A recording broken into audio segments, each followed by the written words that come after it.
అన్న చెప్పండి. రాష్ట్ర ప్రభుత్వం, కేంద్ర ప్రభుత్వం కలిసి తెలంగాణను మోసం చేస్తున్నాయని చెప్పేసి మొన్న కేసీఆర్ గారు ప్రెస్ మీట్‌లో మాట్లాడడం జరిగింది. దీనికి సంబంధించి మోసం చేస్తున్నాయంటే ఇక మనం చెప్పేదానికంటే ప్రజలకు ఆల్రెడీ అర్థం అయిపోయింది. రేవంత్ రెడ్డిని కాంగ్రెస్ పార్టీని అధికారంలో తెచ్చుకున్న పాపానికి ఇంకా 2 ఏళ్ళు అయిపోయింది, 3 ఏళ్ళు భరించాలన్నటువంటి మైండ్ సెట్ తోని ప్రజలు ఆల్రెడీ డిసైడ్ అయిపోయారు. ఆయన ఏదైతే 420 హామీలు 6 గ్యారెంటీలు ఇచ్చిండో దాంట్లో ఏ ఒక్కటి నెరవేర్చకుండా ఈరోజు తెలంగాణ ప్రజలను నిండా ముంచిన వ్యక్తి, నమ్మించి మోసం చేసిన వ్యక్తి ఎవరు ఉన్నారంటే రేవంత్ రెడ్డి గారు. దానికి బెస్ట్ ఎగ్జాంపుల్ ఏం చెప్తున్నా, తెలంగాణ రాష్ట్రంలో రుణమాఫీ 2 లక్షలు చేసినా చెప్పిండు. ఇప్పుడు ఏ గ్రామానికన్నా వెళ్ళి చూడండి, ఏ ఊర్లో కూడా 35 నుంచి 40 లోపలనే ఈరోజు రుణమాఫీ జరిగింది గ్రామీణ ప్రాంతాల్లో. ఒక బంతిలో 10 మంది, ఒక 20 మంది కూర్చున్నప్పుడు ఒక 5 మందికి పెట్టి అందరికి పెట్టేసిన తినరా చేశారంటే ఇదే అంటే మిగతా 15 మంది ఎంత బాధపడతారు? ఈరోజు ఏ ఒక్క విషయంలో కూడా మొన్న కేసీఆర్ గారు ప్రెస్ మీట్లు తీసుకొచ్చి "నేను లాభం లేదు, 2 సంవత్సరాలు టైం ఇచ్చిన రేవంత్ రెడ్డి గారికి ముఖ్యమంత్రి అయిన తర్వాత ఎందుకు ఇచ్చిన 2 సంవత్సరాల టైం అంటే చిన్న వయసులో రాష్ట్రానికి ముఖ్యమంత్రి అయ్యిండు, ఎలాంటి పరిపాలన మీద అలాంటి అనుభవం లేదు, కనీసం ఒక మంత్రి కూడా కాకుండా ఈరోజు ముఖ్యమంత్రి అయ్యాడు కాబట్టి తెలుసుకుంటాడు అనే ఒక ఉద్దేశంతో లోటుపాట్లు ఏమున్నాయి, రాష్ట్రాన్ని ఎట్లా డెవలప్ చేయాలి, ప్రజలకు ఇచ్చినటువంటి హామీలను కొంత అవగాహన చేసుకొని చేస్తారనే ఉద్దేశంతోనే కేసీఆర్ గారు రేవంత్ రెడ్డి గారికి టైం ఇచ్చిండు. అన్న ఎన్ని రోజుల నుండి బయటికి రాని కేసీఆర్ ఇప్పుడు రావడాన్ని అంటే ఎలా చూస్తారు? దీని ఒక ముఖ్య ఉద్దేశం ఏంటంటే అదే చెప్తా ఉన్నా బ్రదర్, రేవంత్ రెడ్డి గారికి ఏమాత్రం అనుభవం లేదు కాబట్టి ఈ 2 సంవత్సరాల టైంలో కొంత నేర్చుకుని ఏమైనా చేస్తాడనే ఒక ఉద్దేశంతో టైం ఇస్తే ఆయన ఏం చేయకపోగా ఉల్టా బ్యాడ్ ప్రచారం చేస్తా ఉన్నాడు తెలంగాణ సమాజం పైన, టీఆర్ఎస్ పార్టీ పైన, కేసీఆర్ గారి పైన. ఇక లాభం లేదు, రేవంత్ రెడ్డి గారు తెలంగాణ రాష్ట్రాన్ని ముంచే విధంగా ఉన్నాడు, తెలంగాణ రాష్ట్రానికి తీవ్రమైనటువంటి నష్టం చేసిన ఉద్దేశంతో ఈరోజు బయటకు వచ్చి పాలమూరు రంగారెడ్డి ప్రాజెక్ట్ లో దాదాపు టీఆర్ఎస్ గవర్నమెంట్ 90% అనుమతులు వచ్చి 9% ప్రాజెక్ట్ కంప్లీట్ చేసినాము, ఒక 10% వరకు బ్యాలెన్స్ ఉన్నది. నువ్వు అదే జిల్లాకు చెందినటువంటి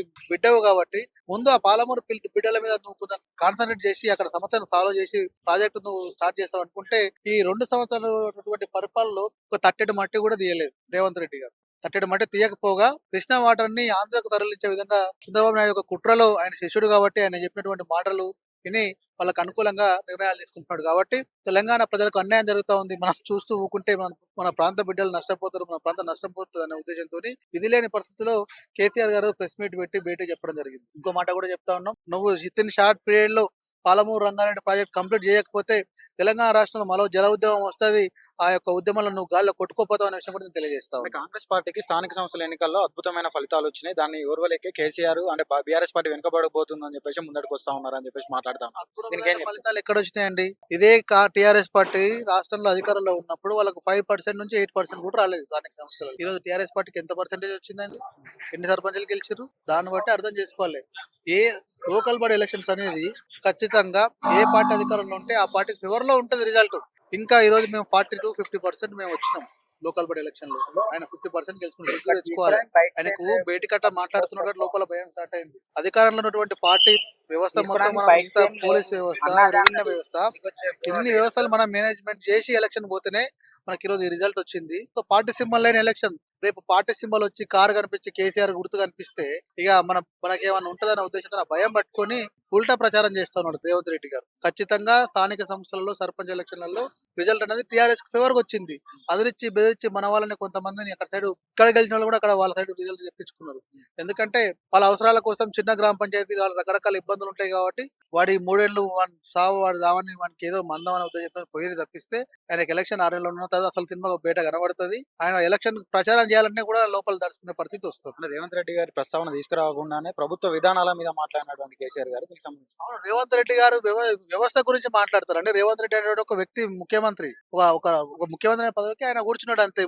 దానికి న్యాయం చేస్తలేడు కాబట్టి ఆ వ్యవస్థలో జరిగినటువంటి లోపాలని, వ్యవస్థ నడిపించేటువంటి వ్యక్తి గురించి మాట్లాడితే ఇక ఆయన స్థాయి పెంచినట్టు అవుతుంది. అక్కడ వ్యవస్థలో ఏ లోపాలు జరుగుతూ ఉన్నాయి, ఎన్ని జరుగుతున్న ఉద్దేశంతో కేసీఆర్ గారు బరాబర్ గా ఏం జరుగుతుందో కూర్చున్నట్టు చెప్పిండు. అంటే రేవంత్ రెడ్డి గారి పేరు తీసినంత ధైర్యం కేసీఆర్ లేదని చెప్పేసి మాట్లాడుతా ఉన్నారు. అంటే నేనేమంటున్నా, ఆ స్థాయి కాదు అని నేను అంటా ఉన్నా. రేవంత్ రెడ్డి గారి పేరు తీసుకొని మాట్లాడేంత స్థాయి కాదు.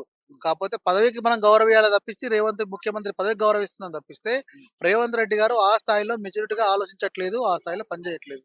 రేవంత్ రెడ్డి పేరు తీసుకొని ముఖ్యమంత్రి పేరు తీసుకోవడానికి మేము ఒక అభ్యంతరం లేదు, కానీ రేవంత్ రెడ్డి గారి పేరు తీసుకొని మాట్లాడేంత స్థాయి అనేది కాదు.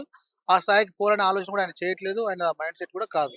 ఇంతసేపటికున్న ఎవరిని బ్లాక్ మెయిల్ చేయాలి, ఎవరిని ఎక్కడ దొక్కాలి, ఎవరిని ఎక్కడ పెట్టాలి, ఎవరి కాడ ఏ విధంగా కమిషన్ తీసుకోవాలి, రియల్ ఎస్టేట్ కాడ ఎట్లా కమిషన్ తీసుకోవాలి, బిల్డర్ కాడ ఎట్లా కమిషన్ తీసుకోవాలి, ప్రాజెక్టు కాంట్రాక్టర్ కాడ ఎట్లా కమిషన్ తీసుకోవాలి అని ఏ విధంగా భయపడాలి, ఆ యొక్క కాన్సన్ట్రేషన్ లో ఆయన బిజీ ఉన్నాడు తప్పిస్తే తెలంగాణ ప్రజలకు ఏ ప్రాజెక్టు కడితే న్యాయం జరుగుతుంది, ఏ ప్రాజెక్టు కడితే తెలంగాణ సమాజానికి ఉపయోగపడుతుంది ఆలోచన ఆయనకు లేదు.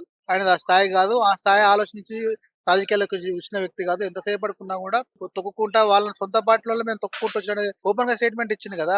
అలాంటి వ్యక్తి గురించి ఎంత తక్కువ మాట్లాడితే అంత మంచిది. అంటే కేసీఆర్ గారు మాట్లాడుతూ ఇవాళ నుంచి ఒక లెక్క రేపటి నుంచి ఇంకొక లెక్క అని చెప్పేసి మాట్లాడుతున్నారు కేసీఆర్ గారు. అంటే ఏ విధంగా ఉండబోతుంది? ప్రజలకు జరుగుతున్నటువంటి మోసాలని, ప్రజలకు చేస్తున్నటువంటి అన్యాయాన్ని, కాంగ్రెస్ పార్టీ చేసినటువంటి మోసాన్ని, తెలంగాణ రాష్ట్రంలో ఒకటి ప్రజల యొక్క ఆత్మగౌరవాన్ని ఢిల్లీలో ఎట్లా తాకట్టు పెడుతున్నాడు, వాళ్ళ పార్టీ అధినాయకత్వానికి ఏ విధంగా తాకట్టు పెడుతున్నాడు అనే విషయాన్ని, తెలంగాణలో జలదోపిడీ ఏ విధంగా జరుగుతున్నటువంటి విషయాన్ని ఖచ్చితంగా మరొక తెలంగాణ ఉద్యమం టైపులో ఏదైతే జరిగిందో మరో జల ఉద్యమం జరగబోతుంది తెలంగాణ రాష్ట్రంలో. అది ఖచ్చితంగా వీళ్ళు ప్రవర్తన మార్చుకొని కొంత డెవలప్మెంట్ మీద కాన్సన్ట్రేట్ చేస్తే ఓకే.